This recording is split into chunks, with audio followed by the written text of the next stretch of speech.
Oh, kala ko may lunch date kayo ni Eunice. Gusto mo ng Korean crackers? No. Oh, Himala, ayaw mo kumain? Hoy, big boy. Masakit ba yung katawan mo, ha? Okay lang ako. Ay,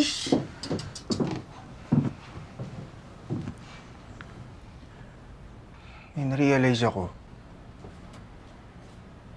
Nakakatawa nga eh. Kahit masakit, doesn't mean na kapag may nagustuhan kang tao at nagpakita ka ng magandang loob, magugustuhan ka rin nila. Oo naman. Pero ang importante, pakita ka ng magandang kalooban. Ozzy, pwede ba tayo mag-usap?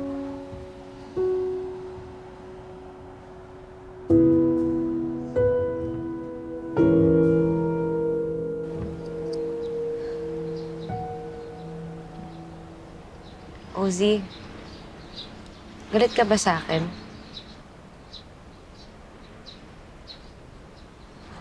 Bakit naman ako magagalit? Wala ka namang kasalanan eh. Ako nga yung may kasalanan. Ozzy, linawin ko lang napakabait mong tao. At masaya akong kasama ka. Pero kasi hindi pa talaga ako ready makipag-date eh. Alam mo naman, di ba? Nakwento ko sa'yo. Sunod-sunod na lang yung maling taong napupunta sa akin.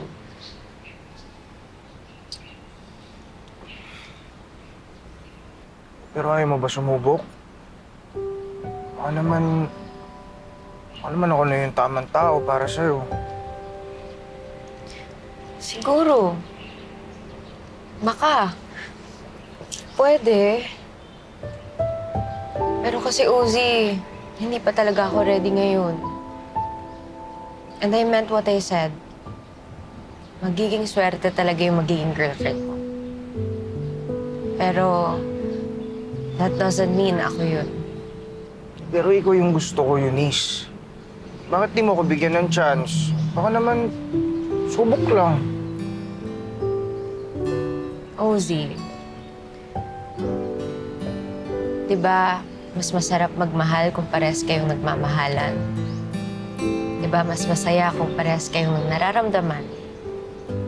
Sa ngayon, hindi ko pa yun kaya ibigay sa'yo. Ayoko namang pagdamutan ka ng pagmamahal. I'm sorry. Pero hanggang friends lang talaga kaya ko, Ozzy. Sa ngayon. Okay lang ba yun?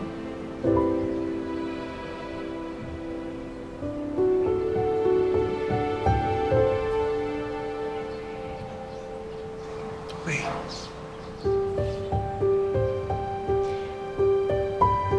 Alam mo, may nagsabi sa akin na pangpa-happy daw to.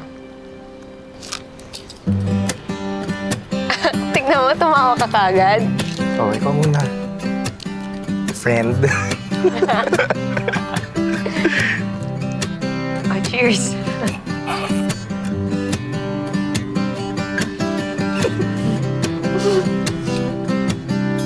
Ozzy, happy ka? Happy. Thank you. Yeah. No, ubuhin ko na to. Oh, go, dali.